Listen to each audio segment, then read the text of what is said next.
Enchanté d'être ici. Donc effectivement, je suis Pierre Guérin, je suis responsable de l'offre Data Science et Intelligence Artificielle au sein des Quants France et en particulier des Quants Digital.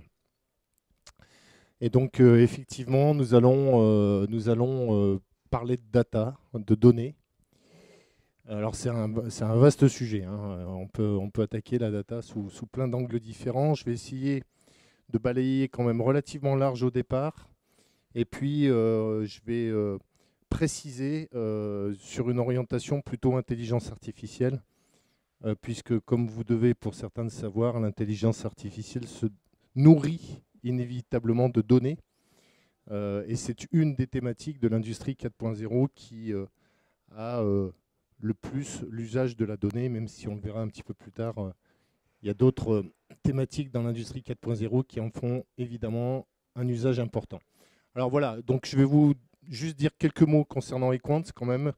Vous préciser qui on est, comment on est organisé, qu'est-ce qu'on fait. Voilà, mais je ne m'attarderai quand même pas trop sur ce sujet-là.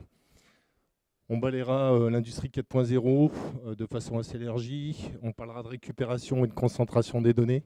C'est un véritable sujet. On parlera aussi de maturité analytique, de data et de processus de mise en œuvre de l'intelligence artificielle. Le rôle de la data dans tout le processus de mise en place de solutions algorithmiques. On verra qu'elle intervient à différents niveaux. On parlera également des principaux usages de l'intelligence artificielle dans le domaine industriel. On précisera un cas d'usage de qualification d'un sujet pour donner un exemple en fait, de la façon dont on peut remonter des cas d'usage d'intelligence artificielle, et notamment dans le domaine industriel. Voilà, et puis pour terminer, je vous présenterai deux exemples de projets de mise en œuvre de solutions de data science et d'IA. Voilà, donc encore une fois, on va parler de data évidemment, mais vu par le prisme de l'intelligence artificielle. Et donc voilà les différents sujets que l'on va aborder. Alors, premier point, Equant, c'est une marque relativement récente puisque on vient de faire l'objet d'un carve-out avec Engie. Donc Engie s'est séparé de sa branche multitechnique et services qui a été rachetée par Bouygues. Donc ça, c'est un processus qui est en cours. Mais globalement, donc Equant, c'est un groupe de 74 000 collaborateurs répartis un petit peu de partout dans le monde.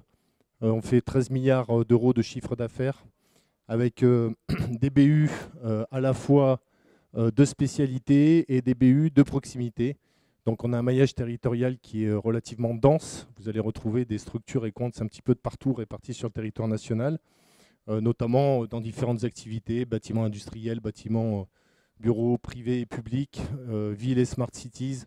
Voilà, des services également à l'industrie pour aller mettre en place en fait, des solutions techniques de type électrique, électrotechnique, etc. Et puis des pôles de spécialité que vous voyez ici. Et l'industrie est directement impliquée dans ces pôles de spécialité au quotidien dans l'ensemble des filières pour lesquelles nous travaillons. Voilà, donc si on zoome sur la partie Equant digital, hein, puisque nous sommes complètement transverses à l'ensemble des activités du groupe et on intervient dans la transformation digitale de nos clients.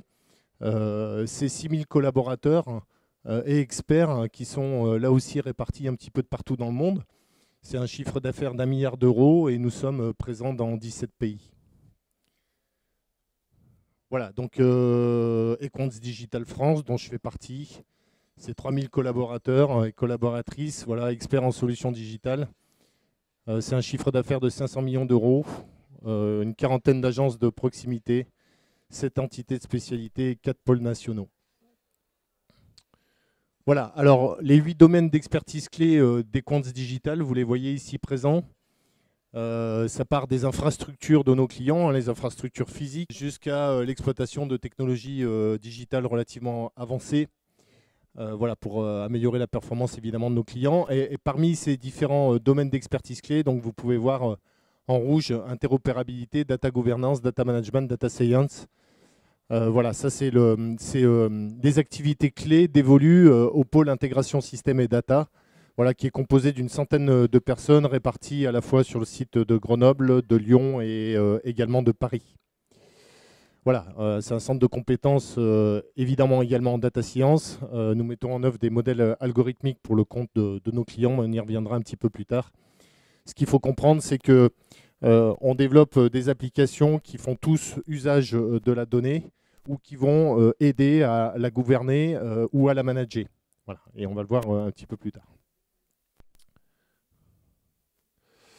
Voilà, alors comment est-ce qu'on valorise la data au sein du pôle système intégration et data? Donc on est sur une chaîne de valeur qui est relativement étendue puisque toutes les activités amont à l'exploitation de la donnée, ce sont des activités que l'on couvre au sein des quants. Donc on fait de la capture de données, du transport, du stockage, de l'agrégation, de la data préparation, de la statistique descriptive, on y reviendra un petit peu plus tard. On a un certain nombre d'assets que l'on peut réutiliser. Je pense en particulier à la solution DAISY, qui est une solution de data management et de data gouvernance. On en reparlera un petit peu plus loin. Gizeo en termes de GMAO, Belvedere en termes de vidéosurveillance, Bustracker en termes de mobilité, et puis également sur l'aval de la chaîne de valeur, de l'usage de la data avec cette capacité à développer des applications métiers, à les industrialiser, à les héberger éventuellement, en y associant évidemment des couches de plus en plus aujourd'hui d'intérêt que peuvent être la cybersécurité par exemple. Voilà. Et autour de tout ça, eh bien, on fait de l'intelligence artificielle sur deux disciplines principales que sont le machine learning conventionnel ou traditionnel, qui va permettre d'entraîner des modèles algorithmiques sur des données structurées, et puis le computer vision pour faire de la reconnaissance et de la détection qui, lui, est plutôt dévolu à travailler sur de l'imagerie pour faire, en l'occurrence, de la détection ou de la reconnaissance. Voilà, alors les principaux secteurs concernés, l'industrie 4.0 inévitablement, hein, c'est le plus gros quand même globalement de nos activités, même si on travaille quand même aussi pas mal pour les collectivités. Mais l'industrie est évidemment clé dans nos métiers. Voilà, alors en termes d'intelligence artificielle, on travaille sans dépendance, on travaille à partir de boîtes blanches, on fait de l'intégration de modèles algorithmiques open source d'ordre général. Et on travaille sur des solutions plutôt sur mesure.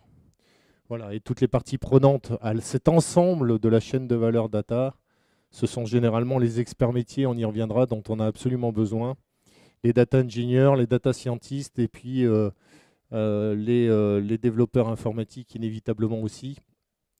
Voilà, mais bon, j'ai pas fait un focus sur les ressources nécessaires à la gestion de la donnée, mais on voit bien qu'aujourd'hui, il y a les data analystes, les data scientists, les data engineers, les data stewards. Bon, voilà, donc il y a énormément de postes autour de la data et ça montre bien en fait que la data a une chaîne de valeur elle aussi très étendue et qui nécessite en fait des compétences qui sont assez multiples pour pouvoir à la fois la gérer mais aussi l'exploiter correctement.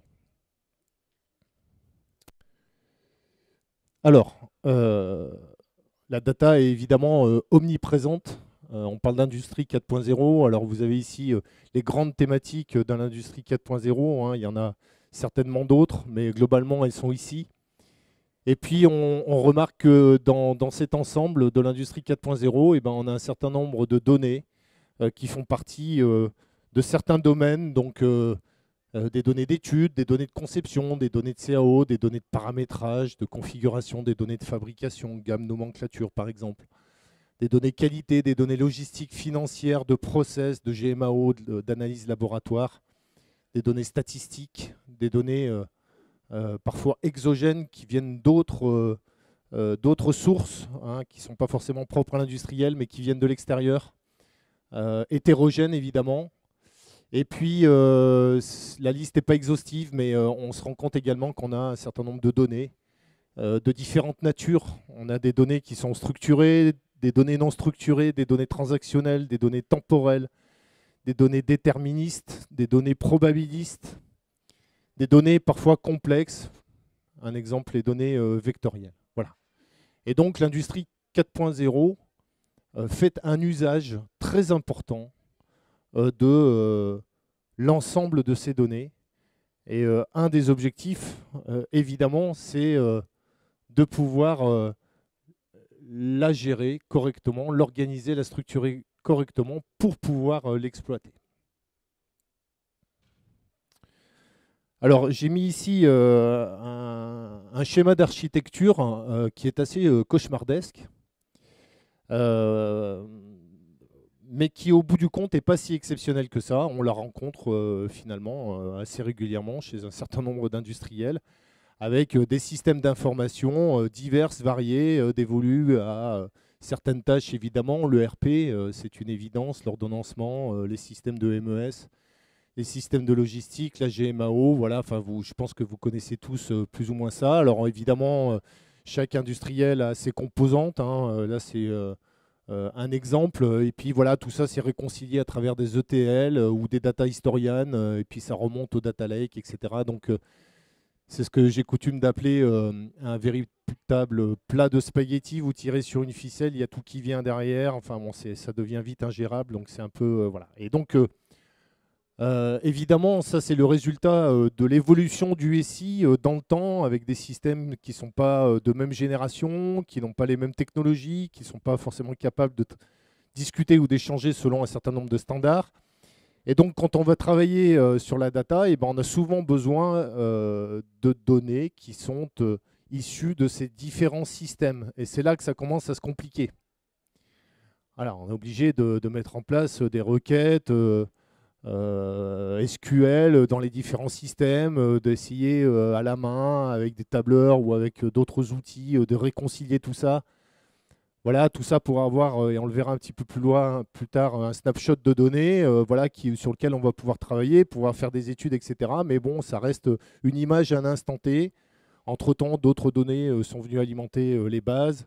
On n'est plus tout à fait à jour. Bon, bref, c'est un véritable casse-tête de pouvoir aller naviguer dans ces différents systèmes d'information et de pouvoir concentrer et réconcilier les données pour pouvoir les exploiter correctement. Alors là, on voit bien que finalement, la complexité, elle est plus finalement dans la capacité des systèmes d'information à communiquer entre eux, parce que c'est bien ça, c'est bien là qu'est la difficulté, hein, d'ordre général. Les systèmes en eux-mêmes ne sont absolument pas à remettre en question. Par contre, leur capacité à échanger, discuter, à interopérer est parfois très complexe et devient vite un casse-tête.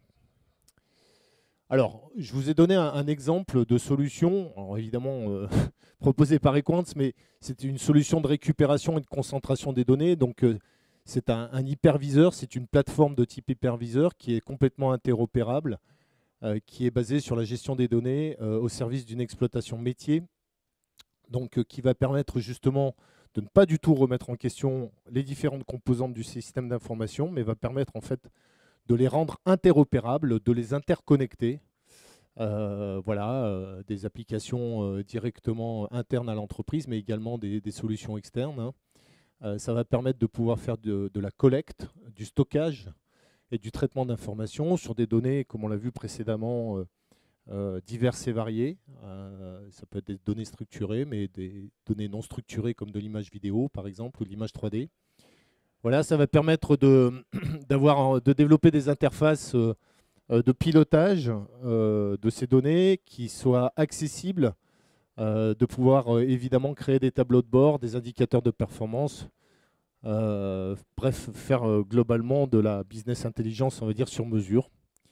Et puis d'apporter des premières couches d'analyse de ces données, en l'occurrence d'analyse statistique descriptive, qui est le premier palier avant de passer, on le verra un petit peu plus tard, à la modélisation algorithmique.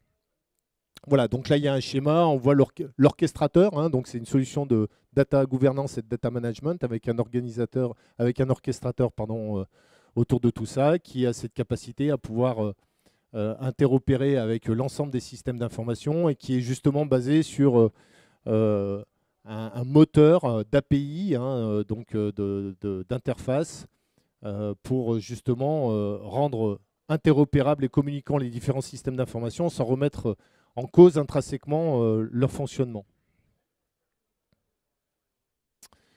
Alors, oui, alors de temps en temps, la transition est un peu, elle est un peu brutale, mais bon, comme on doit balayer très large et qu'on doit avoir beaucoup de choses, du coup, voilà, les transitions sont parfois un petit peu brutales et j'en suis désolé. Je vais vous parler aussi également un peu de maturité analytique. Alors, j'aime bien ce schéma parce qu'il permet d'avoir une compréhension du degré de maturité analytique, de la séquence permettant en fait d'acquérir une certaine maturité analytique et l'apport de valeur qui y est associé. Alors ça ne veut pas forcément dire que pour aller faire de la data science, il faut systématiquement passer par de la BI ou des tableaux de bord ad hoc par des solutions de type OLAP. Non, non, ça veut simplement dire que voilà, on va crescendo, certes, dans la complexité apparente du moins, mais ça permet quand même d'aller au fond des choses et de pouvoir exploiter la donnée pour en retirer le maximum de quintessence. Alors évidemment les données brutes, les données nettoyées, les tableaux de bord standards classiques, hein, les tableaux de bord ad hoc de type OLAP par exemple, les services de business intelligence avancée. Et puis on va changer, on va passer une frontière. On verra après pourquoi, avec l'analyse statistique avancée, les solutions prédictives et les solutions prescriptives. Alors, évidemment, quand on manipule la donnée, le champ d'exploitation en fait, de la donnée sur cette première partie-là a pour principal rôle de savoir ce qui s'est passé. On sort des tableaux de bord pour connaître des volumes, des résultats qualité, des agrégations, des mailles temporelles, quantitatives, qualitatives, etc. Mais globalement, c'est que s'est-il passé?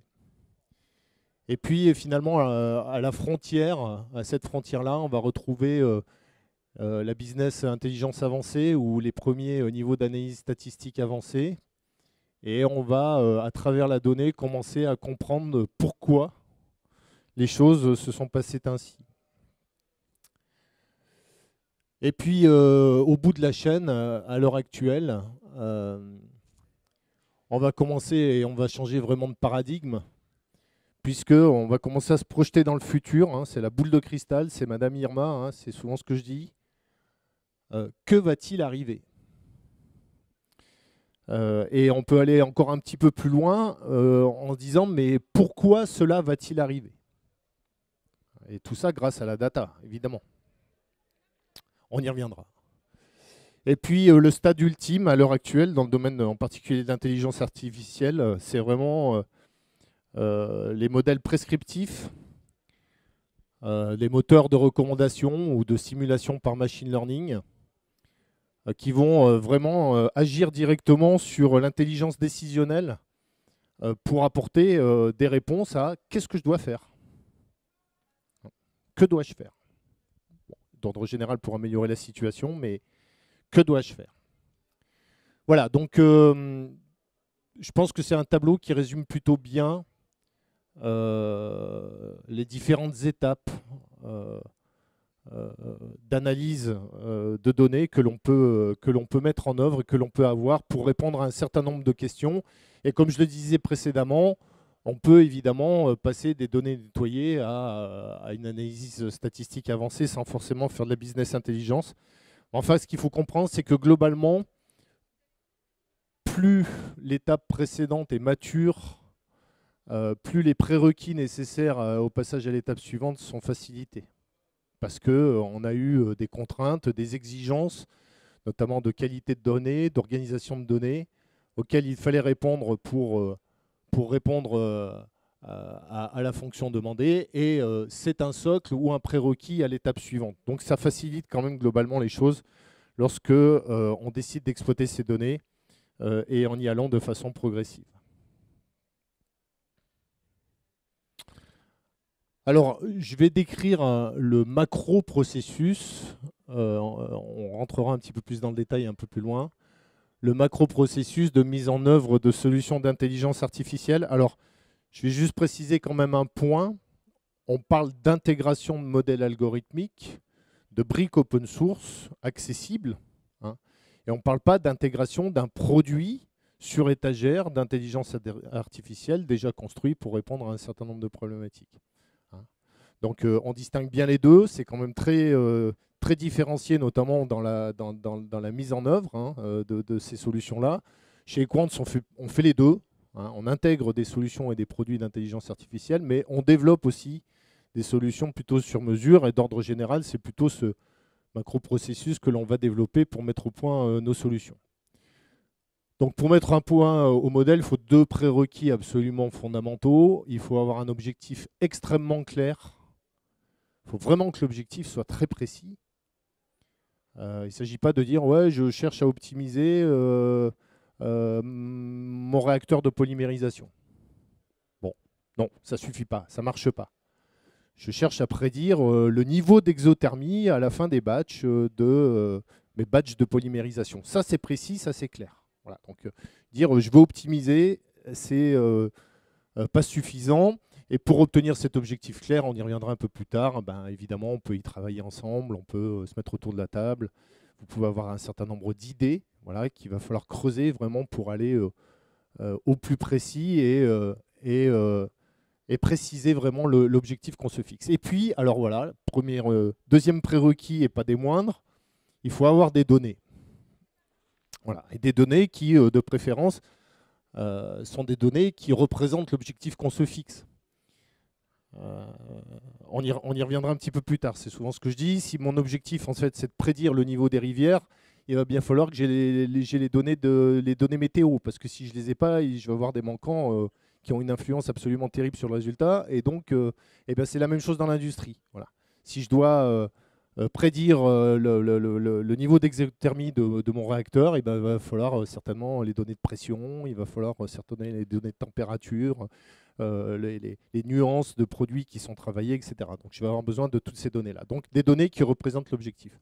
Ensuite, on va se mettre tous autour de la table, les experts métiers, les data scientists, les responsables du process. On va tester des modèles algorithmiques, on va obtenir des résultats intermédiaires, on va procéder par itération pour mettre au point le modèle algorithmique. C'est là qu'on peut s'apercevoir que c'est durant ce processus qu'on peut s'apercevoir du niveau de qualité des données initiales, puisqu'on va très rapidement travailler sur les données et appliquer un certain nombre d'analyses statistiques pour vérifier la distribution de la donnée, leur variabilité, leur représentativité, voilà, et puis un certain nombre d'indicateurs statistiques classiques, traditionnels, qui vont tout de suite nous permettre de savoir ce que l'on a entre les mains et qui va nous permettre également de nous rassurer par rapport au passage à l'étape d'après de préparation approfondie, on va dire, des données et de modélisation. Alors évidemment, j'ai fait tout à l'heure, on voyait par rapport au système d'information, la difficulté, ça peut représenter parfois d'avoir un dataset quand on cherche à prédire des choses. Un dataset, typiquement, je reviens à l'exothermie, mais je peux avoir besoin, par exemple, de caractéristiques des matières premières qui sont issues de l'achat des fournisseurs, par exemple, et les caractéristiques des produits que j'attends. Mais ça peut être dans le système de gestion des fournisseurs, pas forcément dans le système de production. Donc il va falloir aller chercher les caractéristiques des produits dans le système d'information des fournisseurs. Et puis tout ce qui est de l'ordre de la production, ben, certainement au niveau de l'historienne industrielle. Et puis peut-être je vais avoir besoin en fait, de connaître les équipes qui ont travaillé sur les différents batchs pour essayer de différencier les choses. Et du coup, ben, là, ça sera peut-être plutôt la partie planification qu'il faudra l'interroger. Donc, et puis je vais faire ça à la main. Je vais aller requêter dans un système, requêter dans un autre, etc. Puisque ce sont des données froides. C'est un snapshot qui va me permettre de mettre au point mon modèle algorithmique. Mais bon, par contre, quand il va falloir demander au modèle algorithmique de faire son travail dans la vraie vie, donc d'inférer pour obtenir des résultats en exploitation, et ben, tout ce que j'aurais fait à la main, il va falloir le développer informatiquement. C'est ce qu'on appelle le pipeline data. Hein, c'est que, alors évidemment, je sais ce que je dois aller chercher, je sais comment je dois le travailler, comment je dois l'agréger, mais pour autant, si je décide d'appeler le modèle algorithmique, par exemple, toutes les heures, et ben, ça veut dire que derrière, il y a un mécanisme informatique qui est capable de suivre tout le cheminement manuel que j'ai poursuivi pour avoir un snapshot de données, mais de façon informatique. C'est une vraie problématique, hein, celle-ci, elle n'est pas simple. D'où l'intérêt d'ailleurs d'avoir affaire à un hyperviseur interopérable. Et puis, donc, au bout du compte, eh bien, une fois qu'on aura notre modèle entraîné, on viendra lui soumettre des données chaudes à travers le pipeline data, voilà, pour lui soumettre des nouvelles données et obtenir de sa part, évidemment, les résultats qu'on attend de lui, les résultats prédictifs, hein, ou d'optimisation, Et puis aussi pour obtenir du modèle le scoring, puisque les modèles algorithmiques, on est capable en fait de connaître leur efficacité et le niveau de pertinence des résultats qu'ils nous affichent. Et puis on peut évidemment continuer quand même à mettre en place une solution une boucle d'auto-apprentissage, puisque les données vont varier, c'est ce que je disais tout à l'heure, vont évoluer dans le temps, et les modèles algorithmiques ont besoin souvent d'être actualisés, parce que on a un process qui évolue, parce qu'on a un process qui s'use, qui se fatigue, parce que les pratiques de production, de fabrication peuvent avoir changé, parce que des réglages ont pu changer.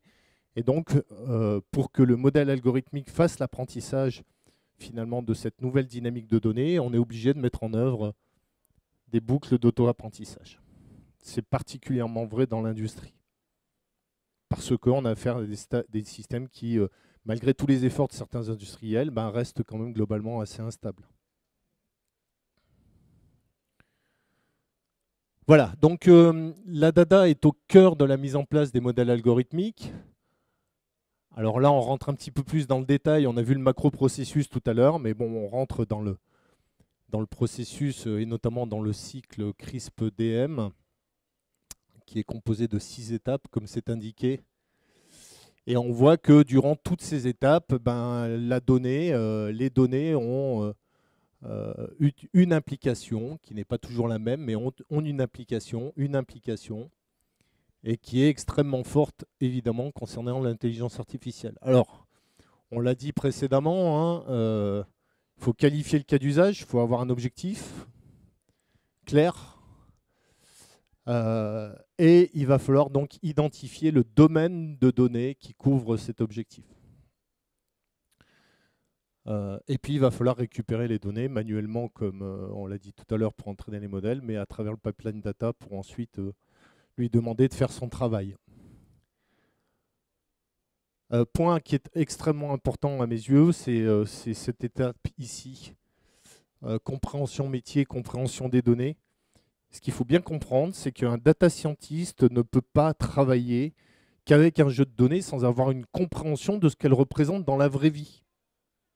Hein, c'est d'ailleurs pour ça que nos data scientists, je les oblige quasiment, en impliquant le client évidemment, à aller voir les process de fabrication dans les usines et les process de production, parce que les données qu'ils manipulent, les experts métiers leur expliquent effectivement ce qu'elles représentent ou ce qu'elles sont, mais pour autant, quand on voit de visu concrètement les processus de fabrication et de production, on est capable d'avoir finalement une meilleure interprétation de ce que représente cette donnée, et c'est beaucoup plus facile ensuite pour les data scientists de les travailler. C'est une évidence. Un data scientist ne peut pas travailler qu'avec un jeu de données sans avoir une compréhension de ce qu'elle représente dans la vraie vie. Ce n'est pas possible, surtout dans l'industrie. Voilà, compréhension, donc dans cette phase de préparation et de compréhension des données, évidemment, compréhension et interprétation des données, donc avec les experts métiers, préparation des données, donc en qualité, suppression des valeurs nulles, rééchantillonnage, voilà, des choses un peu classiques, on va dire. Suppression des outliers ou des périodes en fait qui nous intéressent peu ou pas. Analyse statistique descriptive des données, donc là c'est vraiment j'ai des données à disposition, j'y applique un certain nombre de fonctions statistiques pour mieux comprendre comment elles sont distribuées, comment elles sont représentées. Voilà. Le features engineering, donc qui est une tâche propre aux data scientists, qui va permettre d'apporter à partir des données brutes, de pouvoir apporter de nouvelles caractéristiques. C'est souvent des données statistiques. Et puis dans la phase de modélisation, chose qui était extrêmement importante, c'est de savoir à partir de données que l'on détient, je vous expliquerai ça par la suite, quelle stratégie de test on va mettre en place, quels sont les ratios de séparation entre les données d'entraînement, les données de test, etc. Voilà, quels échantillons de données je prends pour espérer avoir une représentativité globale de ce que je cherche à prédire. Voilà, et puis il y a des stratégies de validation croisée à partir des données. Voilà. Il y a l'évaluation, évidemment, qui est importante, l'évaluation des résultats. Donc là aussi, les données peuvent être directement impliquées dans le niveau de résultat. Elles sont directement impliquées dans l'efficacité des modèles algorithmiques que l'on a. Comme je le disais tout à l'heure, si on manque de facteurs d'influence, eh ben, on risque d'avoir quand même quelques petits soucis dans les prédictions que l'on veut faire. A contrario, si on met toutes les données qui existent, on risque d'apporter du bruit au modèle algorithmique, c'est-à-dire, je reviens à la prédiction de la météo, si dans les données, vous mettez, je ne sais pas, la hauteur de pouce des plantes, ça va amener du bruit au modèle algorithmique, ça va certainement lui apporter des biais. De la même façon, il faut trouver le juste équilibre dans les données pour qu'elles soient représentatives de l'objectif que je me fixe, mais sans trop en mettre et en n'en oubliant pas. Donc, c'est parfois, c'est pas si trivial que ça. Voilà, le pipeline data, on en a parlé. L'explicabilité, on en reparlera aussi. Et puis le suivi du scoring. Donc, je viens de le dire, hein, l'efficacité du modèle est étroitement liée à la qualité des données que l'on détient en entrée. Elles ont un rôle absolument primordial. Mais aussi le choix du modèle algorithmique, son paramétrage a aussi de l'influence évidemment sur les résultats qu'on obtient. C'est vraiment ces deux composantes clés, qualité des données, choix des modèles algorithmiques et leur paramétrage qui vont faire qu'on a une solution de data science qui fonctionne bien.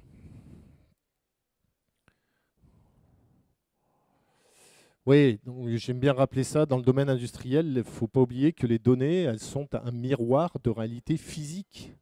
Elles représentent ce qui s'est passé au niveau du process industriel à un instant T. Et de façon continue, puisqu'on enregistre de façon continue. Elles sont vraiment un miroir. Et donc c'est là où, en travaillant en fait, sur ces données, sur ce miroir, qu'on réussit à apporter une compréhension. Moi j'aime bien parler de compréhension augmentée du process industriel. Ça permet d'aller plus loin dans les analyses classiques que l'on a pu mener jusqu'à présent. Alors, les data, je ne connais pas forcément le degré de maturité que vous avez par rapport à ces sujets-là, mais globalement, j'aime bien présenter ça pour que les gens comprennent bien. Ce qu'il faut comprendre, c'est que dans le domaine de la data science, on n'est pas obligé de mettre en ligne et en service la solution pour pouvoir évaluer l'efficacité du modèle algorithmique. On peut le faire avec des données froides au moment où on modélise notre modèle algorithmique. Je rappelle qu'un modèle algorithmique, il a deux états. L'état d'apprentissage, où on va lui permettre d'acquérir en fait la connaissance à travers les données qu'on lui soumet. Et le deuxième état qui est l'état d'inférence, où on va faire appel à ses connaissances en lui soumettant une nouvelle problématique pour qu'il y réponde. Il y a bien... voilà. Et donc, pour tester le modèle algorithmique, on n'est pas obligé d'être dans le deuxième état. Quand on met au point le modèle algorithmique, qu'on passe par ces phases d'apprentissage, on peut, et qu'on le teste, déjà là, on est capable de vérifier l'efficacité du modèle algorithmique. Et ce slide, c'est ce qui va vous expliquer. Donc, comment on fait ça? On a un jeu de données qualifié, qui représente l'objectif qu'on s'est fixé, etc. Avec, alors, je parle de modèle supervisé, c'est un détail, mais c'est quand même important. Le jeu de données va comprendre à la fois les données explicatives, les paramètres d'influence sur ce que l'on cherche à prédire, et puis la cible, c'est-à-dire les résultats qu'on a déjà obtenus. Un modèle algorithmique, il va vous prédire des choses qui ont déjà été vécues, qui ont déjà été connues. Et donc, à ce titre, j'ai plein de données de process avec, je ne sais pas, le niveau de qualité, par exemple, de mes batchs, avec le dysfonctionnement de mes équipements, ou avec certains niveaux de stock et leurs alertes. Donc globalement, on a dans le jeu de données à la fois les données explicatives, ce qui amène à une situation, un contexte, un événement, et les résultats que l'on cherche à prédire. Et donc on va en prendre 80% de ces données-là pour passer de notre modèle en apprentissage et donc pour l'entraîner. Donc il va accumuler de la connaissance de la situation à travers les données explicatives et la cible qui sont dans le jeu de données. Et donc ça à hauteur de 80%. Donc on va entraîner notre modèle algorithmique. On va prendre les 20% restants et on va isoler les variables explicatives qu'on va soumettre au modèle entraîné pour qu'il nous fasse la prédiction de la cible. OK ? Étant donné que nous détenons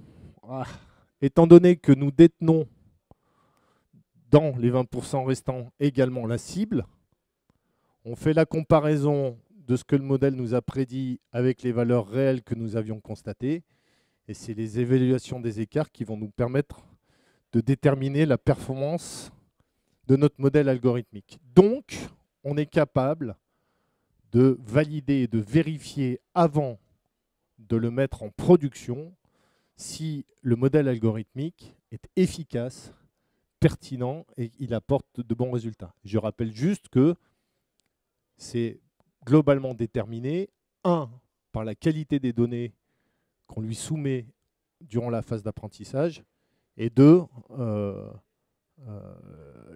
le modèle algorithmique lui-même.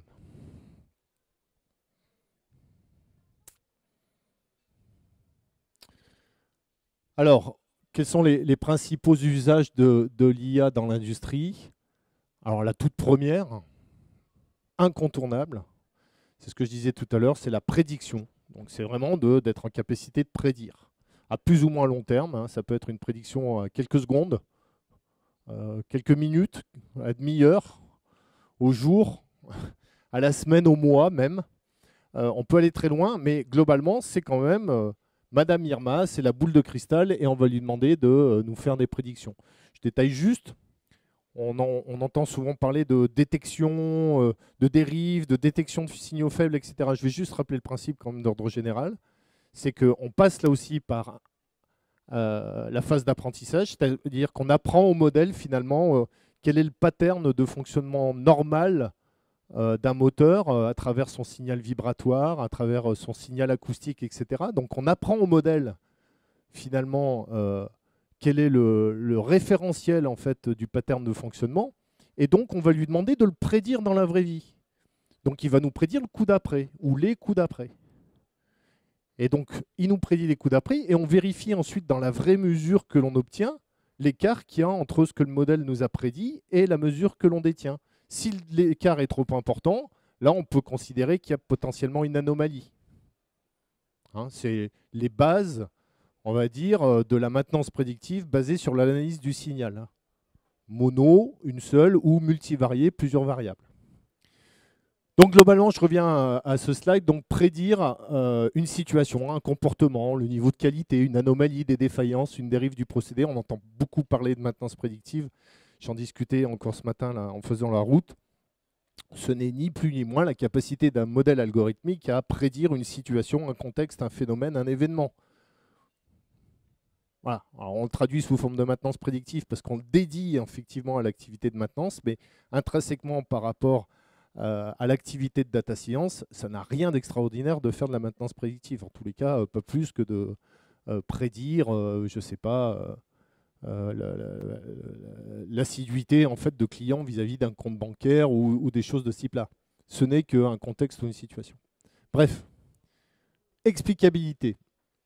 Donc, ça, c'est un deuxième cas d'usage qui est très, très important et de plus en plus, qui intéresse de plus en plus les industriels. C'est de pouvoir, par rapport justement à une situation ou à un contexte, être en mesure en fait, d'identifier quelles sont les causes. Donc, quels sont les facteurs d'influence qui ont influencé cette situation, qui est généralement une situation qui n'est pas désirée. Alors, comment on fait ça? C'est basé sur la prédiction. Comme je le disais, la prédiction, c'est le cœur en fait, de la data science, quand même, d'ordre général. Ce que l'on cherche à faire, c'est à prédire. Donc, à partir du moment où on sait qu'on a un modèle algorithmique qui a un très bon résultat, qui a de très bons résultats, qu'on est capable de les tester, de le vérifier, il peut être intéressant de... Alors, ça veut dire deux choses. Un, ça veut dire qu'on a les bons facteurs d'influence dans les données. Ça, c'est une réalité. Ça veut dire que les données détiennent en fait les signaux qui sont utiles et nécessaires au modèle algorithmique pour pouvoir faire sa prédiction. Et deuxièmement, que le modèle algorithmique lui-même est plutôt de qualité et a été bien réglé et bien paramétré. Mais donc, ça veut dire que si on a les facteurs d'influence et que le modèle algorithmique a de bonnes performances dans sa capacité à prédire les choses, eh ben, il peut être intéressant de comprendre comment est-ce que le modèle algorithmique a raisonné. Qu'est-ce qui lui a permis en fait, de déterminer le bon résultat que j'obtiens. Et donc, c'est ce qu'on appelle l'explicabilité parce qu'on met par-dessus le modèle algorithmique en fait, des couches de data science qui vont nous permettre de rentrer en fait, dans le modèle algorithmique pour comprendre quels sont les facteurs d'influence qui lui ont permis de faire d'obtenir ce résultat. Hein, quels sont les arbitrages, quels sont les poids, et donc du coup de pouvoir dire, bah, écoutez, voilà, votre niveau de qualité de votre produit ne sera pas bon parce que, voilà pourquoi je vous dis qu'il n'est pas bon, parce que c'est vrai que les industriels, ils sont quand même très pragmatiques, ils se contentent généralement pas de résultats probabilistes sans avoir une compréhension de la façon dont ils ont été obtenus. Ça reste des outils d'aide à la décision, mais pour autant, c'est quand même bien utile de comprendre pourquoi est-ce que le modèle algorithmique vous dit que la note que vous êtes en train de fabriquer n'aura pas les bonnes caractéristiques attendues. Et donc, du coup, de rentrer en fait, dans le modèle algorithmique et d'en ressortir les conditions qui l'ont amené à prétendre que le niveau de qualité de la note ne sera pas bon. Parce que la pression est de temps, parce que la vitesse de coulée est de temps, parce que la température est de temps, etc., etc. Comme il a fait l'apprentissage des conditions qui ont amené à avoir des mauvaises anodes, forcément, on lui soumet à l'instant T des valeurs temps réel, et lui nous dit, ben, voilà ce qui risque d'arriver par la suite. Et il nous l'explique en plus. Voilà. Je ne vais pas m'attarder sur le computer vision, qui est la partie imagerie, qui n'est pas vraiment l'objet de notre présentation, mais qui sert globalement à faire du contrôle qualité, du contrôle d'aspect, dimensionnel, caractérisation, etc. La segmentation, j'en parlerai pas trop non plus. D'ordre général, c'est vrai que l'IA peut servir à accompagner ou à compléter des démarches de R&D, évidemment, des démarches d'ingénierie, d'amélioration continue, de refonte ou une démarche stratégique. Voilà. Et donc l'intelligence artificielle est au service de l'intelligence décisionnelle qui est omniprésente dans l'industrie. Moi, j'aime bien insister là-dessus, c'est-à-dire que voilà, y a beaucoup de gens qui nous affirment que l'IA remplacera l'humain, etc., etc. Moi, je n'y crois pas un instant, en tous les cas pas dans le domaine industriel. L'industriel, quand il pilote sa production, il a besoin d'indicateurs, il a besoin d'éléments pour prendre ses décisions. Et de plus en plus, l'intelligence artificielle apporte cette contribution à la compréhension du contexte et de la situation de process pour que les gens décident en pleine connaissance de cause et avec les bons indicateurs. Et c'est bien comme ça que du côté Equans, on l'entend. Je précise aussi qu'il y a beaucoup d'industriels qui nous demandent parfois d'aller directement piloter le process grâce à des résultats algorithmiques. C'est à mon sens, en tous les cas, je suis assez radical sur... à l'heure où je parle, je suis assez radical en disant c'est niet, c'est non. On ne va pas instruire des résultats probabilistes dans une chaîne de commandes. Pour moi, je suis assez radical sur le sujet, mais je pense que voilà, c'est assez dangereux de faire ça, voilà, pour être clair. Parce qu'on embarque forcément de l'incertitude dans les résultats qu'on apporte. Et donc, aller piloter directement du process en ayant une part d'incertitude, pour moi, ce n'est pas forcément la meilleure situation. Voilà, donc je préfère donner des indications aux gens qui pilotent le process pour qu'ils évaluent effectivement que les résultats qui sont apportés par le modèle algorithmique ont du sens par rapport à la situation là, que je suis en train de constater. Hein, cette capacité d'interpréter ces résultats-là. Voilà, alors...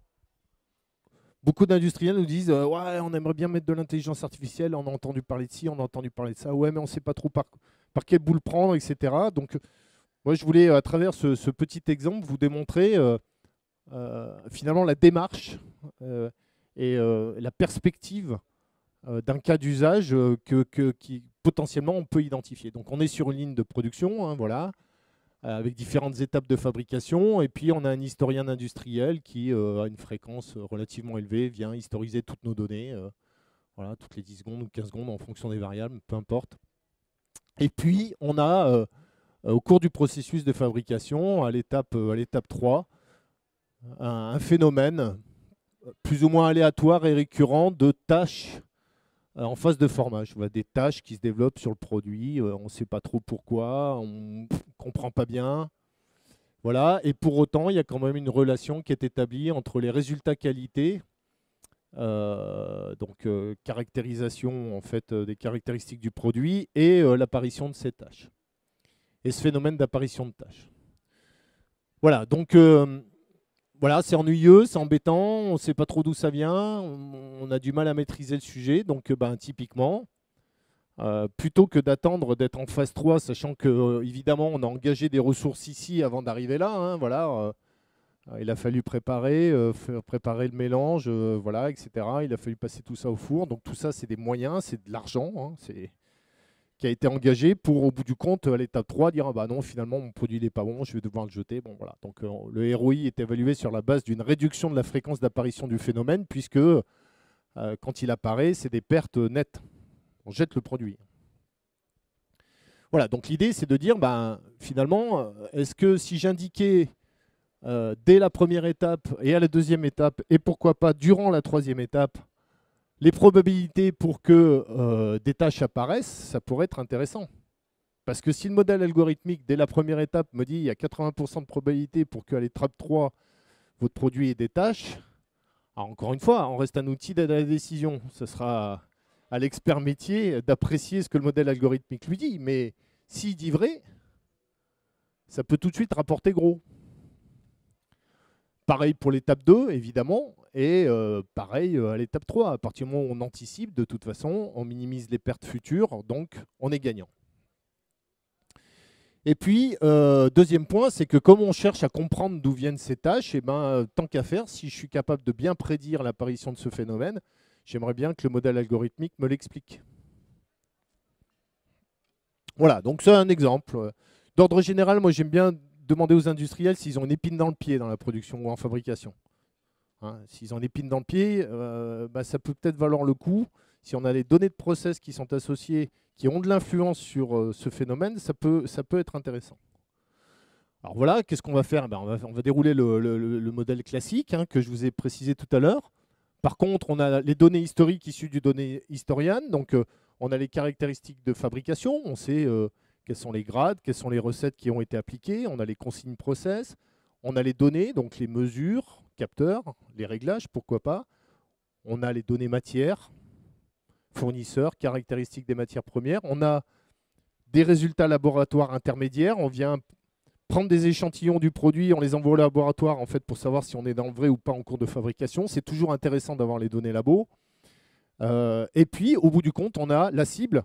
C'est-à-dire qu'on a le niveau de qualité du produit testé en fin de phase 3. Donc, c'est la fameuse cible qu'on a embarquée dans le jeu de données. Et donc, globalement, ce sont effectivement les données qui ont de l'influence ou soupçonnées d'influence sur le phénomène d'apparition des tâches. Oui, les données, tout à l'heure, je disais, il faut trouver un juste équilibre entre les données qui sont représentatives de ce que l'on cherche et puis d'autres données qui viendraient introduire du bruit. On peut ne pas s'interdire d'intégrer dans les données des données soupçonnées comme ayant de l'influence. Justement, le modèle algorithmique pourra peut-être nous apporter des éléments là-dessus pour nous dire si oui ou non ce sont des données d'influence sur ce que l'on cherche à prédire ou à analyser. Voilà, donc ça c'est clairement un cas d'usage clair avec des données associées. Voilà. Et donc au bout du compte, on entraînera le modèle algorithmique supervisé à partir des données historiques, donc de toutes les données qu'on a vues précédemment, avec la cible qui peut être soit une valeur continue, soit l'appartenance à une classe, mauvais, moyennement bon, bon, très bon, voilà. Et puis en cours de production, on fera l'acquisition de toutes ces données et puis au fur et à mesure que ces données arriveront, on viendra les soumettre au modèle final qui a été entraîné précédemment et il nous prédira si oui ou non, ou en tous les cas, il nous donnera les probabilités pour que des tâches apparaissent ou n'apparaissent pas, ou voir le niveau de qualité du produit. Voilà. Alors il y a plusieurs stratégies, quand même, je voudrais le préciser, à mettre en place au niveau des modèles algorithmiques. Si je veux prédire si oui ou non je risque d'avoir des tâches durant la première opération, évidemment qu'on va entraîner un modèle uniquement sur les données de la première opération de fabrication. Si je veux le faire à la deuxième, je vais entraîner un modèle soit uniquement sur la deuxième, soit, c'est plutôt généralement ce qu'on fait, sur la première et la deuxième. les données de la première et deuxième opération de fabrication. Voilà. Et puis si je veux prédire durant la phase 3, durant le processus de phase 3 ou à mi-parcours de la phase 3, il faudra que j'embarque évidemment des données, de la phase 3. Voilà, alors j'en terminerai avec 2 exemples. Je ne sais pas où est-ce que j'en suis au niveau du timing. Il faut aller vite. Et ça ne m'étonne pas, je suis trop bavard. Voilà, donc là on est typiquement on est dans des stations de stockage de carburant. Et ils ont besoin d'avoir une prédiction sur les 10 prochains jours. Notamment besoin de prédiction de livraison et de niveau de cuve. Voilà, donc la démarche, c'est toute celle que je vous ai expliquée. Hein. Il n'y a pas ni plus ni moins que tout ce que je vous ai expliqué précédemment. Les jeux de données, typiquement un exemple quand même. Hein. Les données, c'est profondeur de 8 mois de données. Voilà, avec des plages de mesure de remplissage, des mesures qui sont prises en moyenne toutes les 10 secondes, un rééchantillonnage, remplacement des manquants, etc. Voilà un modèle. Et donc, on voit globalement sur une des cibles, hein, ici, on parle que d'une seule cible, la mesure réelle et les mesures prédites. Donc, on a une erreur moyenne de prédiction de 4,3, ce qui représente en fait 6,6%, ce qui est faible. C'est un très bon résultat. En tous les cas, aux yeux de ceux qui ont besoin de ces projections futures. Pour eux, c'est un très bon résultat et donc ils se servent de ces résultats prédictifs. Deuxième exemple, donc un grand industriel de la microélectronique qui est basé à côté de Grenoble, qui fait beaucoup parler de lui. Donc la mise en place d'un modèle algorithmique pour faire de l'optimisation des consommations énergétiques, notamment des facilities pour la régulation de la température des salles blanches. Voilà. Ça a pour objectif évidemment de garantir la disponibilité de la chaîne de température, de tenir compte des prévisions météorologiques et puis de prédire également la demande de consommation des consommateurs dans l'usine. Voilà. Donc la démarche, c'est toujours la même, réconciliation des données. Donc c'est ce que je disais tout à l'heure, hein, il faut aller chercher des données dans différents systèmes. Donc là, en l'occurrence, on a mis en place DESI. Hein. Data compréhension, data préparation, features engineering, modélisation, tests de performance, etc. Voilà, donc c'est un projet qui a duré environ 6 mois, avec plusieurs modèles imbriqués, intégrés, des outils de type SHAP pour la partie explicabilité, puisque l'industriel voulait savoir pour quelles raisons le modèle algorithmique préconisait des consignes différentes sur la chaîne de froid. Voilà, c'est un projet qui est industrialisé, qui est en fonctionnement, avec une réduction de la consommation énergétique d'environ 15% par an, ce qui est très important pour eux. Et puis, le cas échéant, il y a le lien vers la vidéo YouTube. Okay. Voilà, j'en ai terminé. Je vous remercie beaucoup pour votre attention. Merci. Merci beaucoup. Merci beaucoup Pierre pour cette présentation très riche, très complète, notamment riche en exemples. Tu as parlé d'ailleurs de terminer sur les gains énergétiques. Je rappelle qu'il y a une table ronde et tout un après-midi, cet après-midi, donc consacré à l'efficacité énergétique. Avant de revenir là-dessus, un petit mot donc sur cette présentation. Merci beaucoup. Alors nous, c'est vrai qu'on est assez défenseurs de la langue française, mais aussi de la norme EN 13306 sur la maintenance prévisionnelle. On parle beaucoup plus de maintenance prévisionnel dans le sens où on va prévoir, et tu as d'ailleurs fait allusion à Madame Irma sur les prédictions. Donc on prévoit davantage qu'on prédit, mais en tout cas on a bien compris le sens et l'intérêt de l'intelligence artificielle à ce niveau-là. Est-ce qu'il y a des questions par rapport à cette présentation ? Alors, merci pour cette clarification et donc le commentaire amical que je voulais faire, hein, vous en doutez.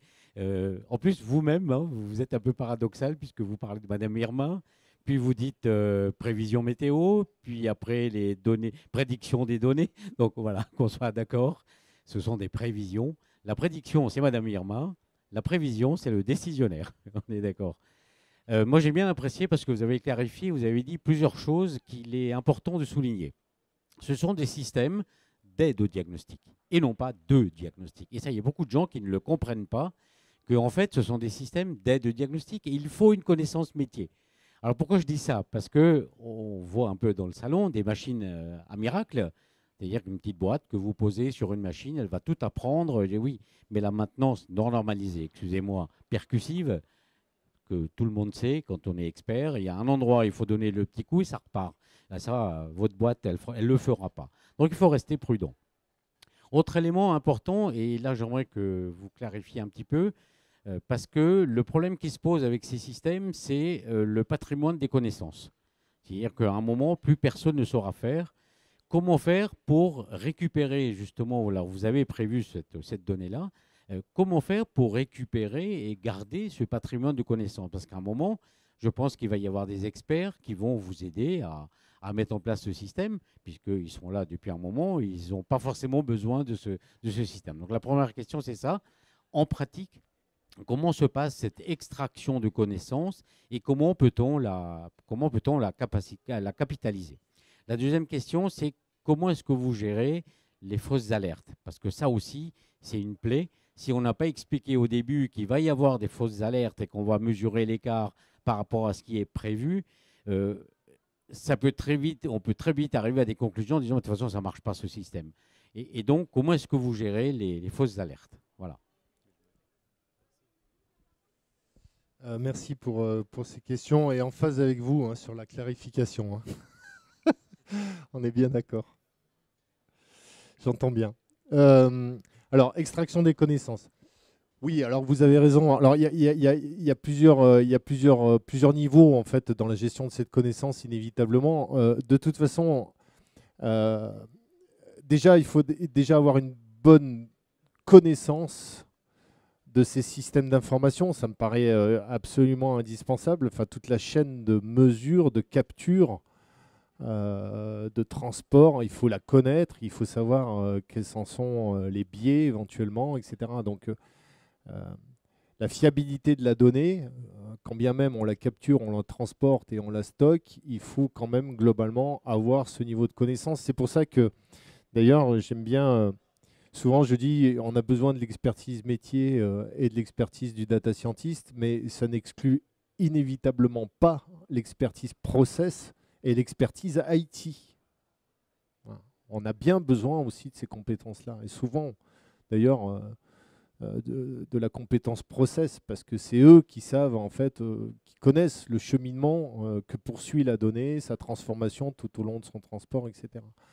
Alors nous, côté data science, pour avoir une bonne maîtrise de la connaissance, et en l'occurrence la transformation de l'extraction initiale pour obtenir des données froides versus le développement du pipeline data, elle est instruite en continu durant le projet. C'est-à-dire qu'on a des points de rendez-vous systématiques avec les experts métiers qui font l'objet de comptes rendus détaillés de tout ce qui a été réalisé, fait, et qui permet de retracer finalement toute la vie de la transformation nécessaire de la donnée pour un usage par les modèles algorithmiques. Et c'est un travail de toute façon qui permet d'abord, de conserver la connaissance de ce qu'il a été nécessaire de faire, mais ce qu'il y a surtout, c'est que c'est un travail ultra nécessaire pour capitaliser sur le développement du pipeline data. On n'a pas d'autre choix. Voilà. Et après, la documentation est un incontournable pour préserver la connaissance, inévitablement. Donc on est très à cheval sur, y compris si c'est si ça fait partie du domaine de la data science, qui est un monde quand même un peu à part, hein, un monde globalement, je vais dire, de mathématiciens et de statisticiens. Mais on demande vraiment à ce que tout soit documenté correctement, les raisons pour lesquelles on a fait le choix d'un modèle algorithmique, les réglages qui ont été faits, le réglage des hyperparamètres dessus, les tests, comment ils ont été réalisés, etc. etc. Voilà. Parce que le data scientist qui a travaillé sur le modèle, qui l'a mis au point, et ben, si demain un autre data scientist doit reprendre le relais, il faut qu'il sache de façon extrêmement précise ce qui a été fait. Voilà.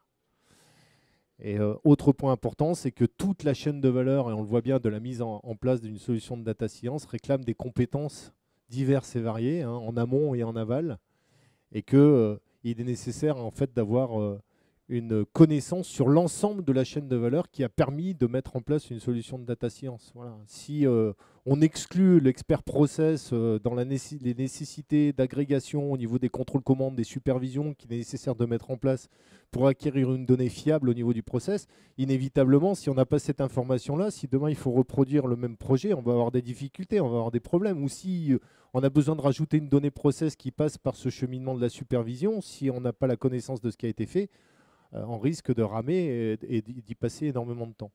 Donc c'est un point d'attention très important, effectivement, la conservation de la connaissance qui a permis de mettre en œuvre la solution et sur l'ensemble de la chaîne de valeur et sur l'ensemble des compétences impliquées. Les fausses alertes, les faux positifs ou les faux négatifs.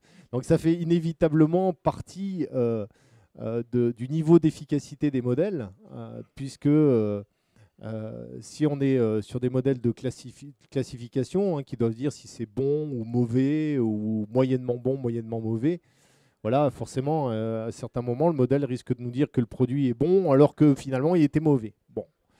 Alors, je l'ai précisé tout à l'heure, et c'est particulièrement vrai dans le domaine industriel, on peut faire de l'auto-apprentissage.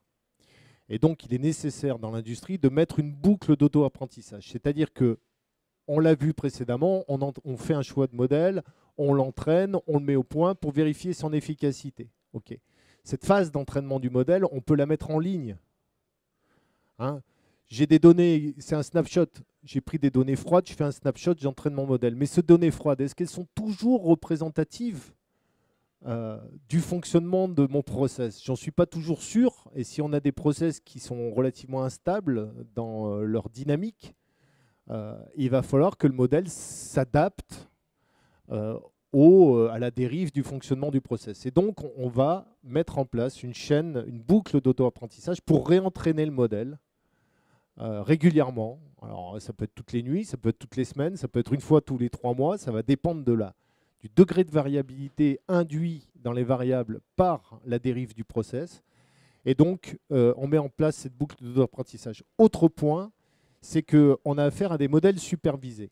Ce qui veut dire qu'on détient dans les données à la fois, et je l'ai expliqué précédemment, les données explicatives et la cible. Et donc, vous avez raison, on est capable de détecter si le modèle s'est trompé ou s'est pas trompé. Et si le modèle se trompe, on peut lui réinjecter en fait, spécifiquement dans son apprentissage les données pour lesquelles il s'est trompé, en lui reprécisant bien quels ont été les résultats réels obtenus. Voilà. Et le modèle, comme ça, petit à petit, c'est un cercle virtueux. Donc, il y a la phase d'auto-apprentissage, mais il y a aussi la supervision des résultats qui va permettre de repréciser au modèle, finalement, les données pour lesquelles il s'est trompé et d'en faire lui-même l'apprentissage. Voilà, pour pouvoir se corriger dans le futur. Alors, je ne sais pas si ça répond à vos questions, mais... Parfait. Ça a l'air de convenir. Est-ce qu'il y a d'autres questions? Une petite dernière avant d'aller manger. Effectivement, mais c'est vrai que c'est vertueux. Et culturellement, dans notre pays, non, c'est pas vertueux, c'est considéré comme un échec. Non, moi, c'est ce que je dis à mes étudiants. Vous avez raté, vous avez redoublé l'année. C'est pas grave, c'est pas un échec, c'est une expérience. Et on grandit de ces expériences, donc moi, l'approche me convient tout à fait. Alors après, vous avez insisté en disant que ce n'est pas le système qui va prendre la décision sur le process. Par contre, ce qu'on peut peut-être faire, c'est lorsqu'il y a des petites dérives, que le système puisse détecter la petite dérive et la corriger. Alors, la question qui va se poser, c'est où on met la limite. Voilà. Alors, oui. Tout à l'heure, sur